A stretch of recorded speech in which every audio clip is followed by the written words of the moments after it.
জুলাই সনদে স্বাক্ষর করা না করা নিয়ে এনসিপি জামাতের মধ্যে কোনো আন্ডারস্ট্যান্ডিং হয়েছিল কিনা?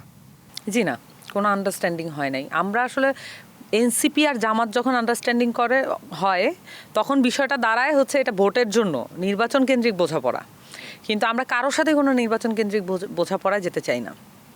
এই কারণে সকল পার্টির সাথে আমাদের সমপরিমাণ আলাপের পরিসর আছে এবং আমাদের নাহিদ ইসলাম সহ অন্যান্য যারা নেতারা আছেন তারা দীর্ঘমেয়াদে একদম পুরো 1 বছর ধরে পার্টি হওয়ার পর থেকে আরও বেশি ঐক্যমত্য কমিশনের লিড দেওয়ার ব্যাপারটা কিন্তু নাহিদ ইসলাম করেছেন। এখন সেখানে আক্তার হোসেন দেখেছেন যে মানে আমাদের সেক্রেটারি উনি ঐক্যমত্য কমিশনে গিয়েছেন, সংস্কার টিমটাকে পরিচালিত করেছেন, কিন্তু একটা আছে না যে ভিশনটা সেট করা, খুব পরিষ্কারভাবে আমাদের ভিশন ছিল যে আমরা বাংলাদেশের যে তথাকথিত যে পাওয়ার স্টেক ভাগাভাগির যে রাজনীতি সেটার থেকে বাইরে আনতে হবে পার্টিগুলোকে। এটা আমরা আমাদের এজেন্ডা হিসেবে নিয়েছি।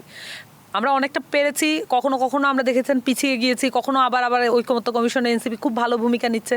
এটা আমাদেরকে অনেক কসরত করতে হয়েছে এবং আমাদের পার্টির মধ্যে খুব থ্যাঙ্ক গড যে অনেকগুলো মেধাবী মুখ এসেছে যারা খুব ট্রুলি বাংলাদেশের রাজনীতিটাকে বুঝতে জানেন এবং সেটা প্রতিফলন ঐক্যমত্য কমিশনে ঘটেছে।